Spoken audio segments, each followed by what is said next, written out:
Back to special focus. మనం సాయం చేస్తే తప్ప స్వాతంత్రం రాలేదు, మనం యుద్ధం చేస్తే తప్ప వాళ్లకు బతుకులు లేవు. అలాంటి బంగ్లాదేశ్ ఇప్పుడు మన మీదే విషం చిమ్ముతోంది. పాకిస్తాన్ మాయలో పడి భారత్కే వార్నింగ్ ఇస్తోంది. భారత్ గట్టిగా ఊదేస్తే ఎగిరిపోతుంది, గట్టిగా గుద్దితే అరగుద్దు వేస్ట్ అవుతుంది. అలాంటి బంగ్లాదేశ్ వార్నింగ్ ఎందుకు ఇస్తోంది? అసలు మన బలాన్ని తట్టుకోవడం కాదు, కనీసం నిల్చుకునే శక్తి కూడా లేని దేశానికి ఎందుకింత బలుపు? Watch this.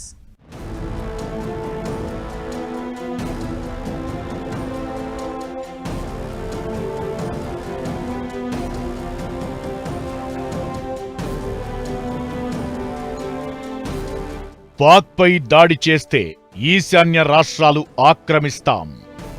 భారత్ మీద విషం చిమ్ముతున్న బద్మాష్ బంగ్లాదేశ్కు ఎందుకింత బలుపు? ఆ మాటలు బంగ్లాదేశ్వేనా, వేరే వాళ్లవా? భారత్కు వార్నింగ్ ఇచ్చే బతుకుల బంగ్లావి.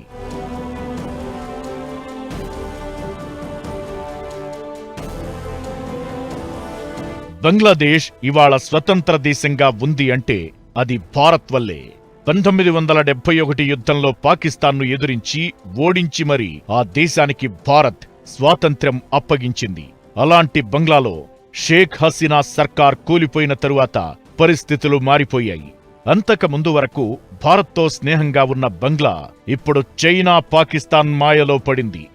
పడింది, అంతటితో ఆగకుండా ఇప్పుడు భారత్కే వార్నింగ్ ఇచ్చేంత బలుపు చూపిస్తోంది.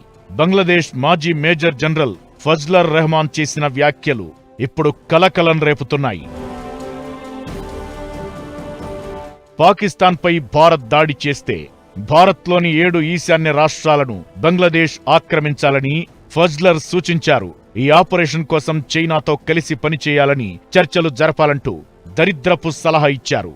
భారత్ పాక్ మధ్య యుద్ధమేఘాలు కమ్ముకున్న వేళ ఇదిప్పుడు హాట్ టాపిక్ అవుతోంది. ఫజ్లర్ వ్యాఖ్యలు భారత్ బంగ్లా మధ్య సంబంధాలపై తీవ్ర ప్రభావం చూపే అవకాశముంది. ఎవడో మామూలు వ్యక్తి ఇలాంటి వ్యాఖ్యలు చేశారంటే ఏదో అనుకోవచ్చు. ఫజ్లర్ రెహమాన్ అనేవాడు బంగ్లాదేశ్ ప్రస్తుత తాత్కాలిక అధ్యక్షుడు మహ్మద్ యూనస్ కు సన్నిహితుడు, ప్రభుత్వ ప్రధాన సలహాదారు కూడా. 2009 నాటి బంగ్లాదేశ్ రైఫిల్స్ తిరుగుబాటుపై విచారణకు నియమించిన కమిషన్ కు తాత్కాలిక ప్రభుత్వం అతన్ని చైర్మన్ గా నియమించింది. ఇలాంటి హోదాలో ఉన్న వ్యక్తి ఇలాంటి వ్యాఖ్యలు చేయడం ప్రాధాన్యత సంతరించుకుంది.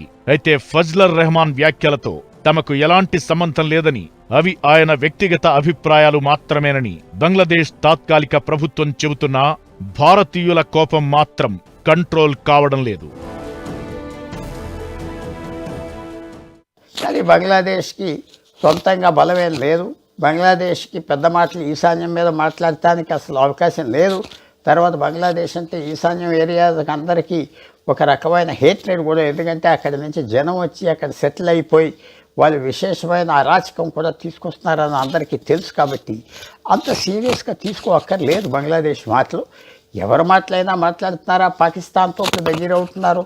భారతదేశానికి ఇష్టం లేని దేశాలతో అందరితో వాళ్ళతో ఈ పెద్ద మాటలు చెప్పి వాల్యూ తెచ్చుకుందామంటే కొన్ని రోజుల్లో సీరియస్నెస్గా తీసుకునేది లేదు. పెహల్గాం దాడి తరువాత భారత్ పాక్ మధ్య ఉద్రిక్తతల సమయంలో ఇలాంటి వ్యాఖ్యలు చేయడమంటే అదేదో నార్మల్ గా చేసినట్లు కాదు. కావాలనే రెచ్చగొట్టాలనే ఫజ్లర్ ఇలాంటి వ్యాఖ్యలు చేశారనే చర్చ జరుగుతోంది. బంగ్లాదేశ్లో హిందువులపై జరుగుతున్న దాడులపై భారత్ ఇప్పటికే తీవ్ర ఆందోళన వ్యక్తం చేస్తోంది. తాత్కాలిక ప్రభుత్వం వచ్చిన తరువాత హిందువులపై దాడులు పెరిగాయని, వారి భద్రతపై బంగ్లాదేశ్ ప్రభుత్వం తగిన చర్యలు తీసుకోవాలని కోరుతోంది. ఇలాంటి పరిస్థితుల్లో ఫజ్లర్ చేసిన వ్యాఖ్యలు బంగ్లాదేశ్లోని హిందువుల భద్రతపై భారత్ ఆందోళనను మరింత పెంచడం ఖాయంగా కనిపిస్తోంది. బంగ్లాదేశ్ వ్యాఖ్యలపై ఇప్పుడు తీవ్ర విమర్శలు వినిపిస్తున్నాయి.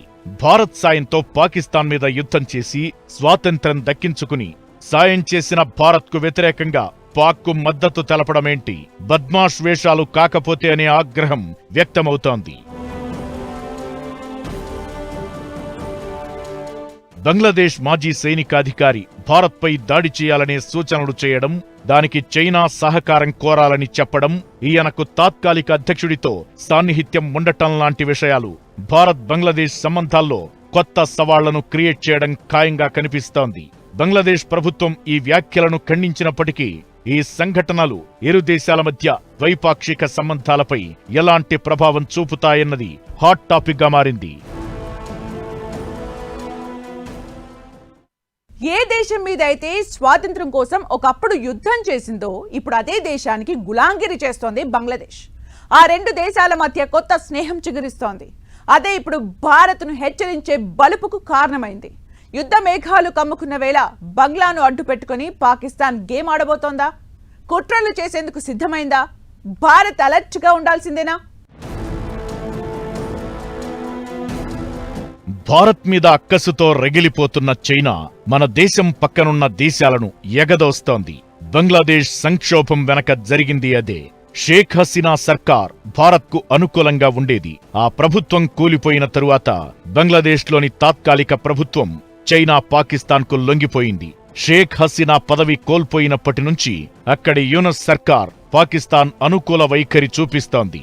1971 తరువాత తొలిసారి పాకిస్తాన్తో బంగ్లాదేశ్ మళ్లీ ప్రత్యక్ష వాణిజ్యాన్ని ప్రారంభించింది. ఇది చాలు రెండు దేశాల మధ్య ఎలాంటి స్నేహం ఉందో అని చెప్పడానికి. 1971లో బంగ్లాదేశ్ తూర్పు పాకిస్తాన్ నుంచి విడిపోయి స్వతంత్ర దేశంగా ఏర్పడింది. అప్పటి నుంచి రెండు దేశాల మధ్య ఎలాంటి వాణిజ్య సంబంధాలు లేవు. ఎవరైతే తొక్కాలని చూశారో ఆ దేశంతోనే మళ్లీ స్నేహం మొదలుపెట్టింది బంగ్లా. సాయం చేసిన దేశానికే వార్నింగ్ ఇచ్చేందుకు బలుపు తెచ్చుకుంది.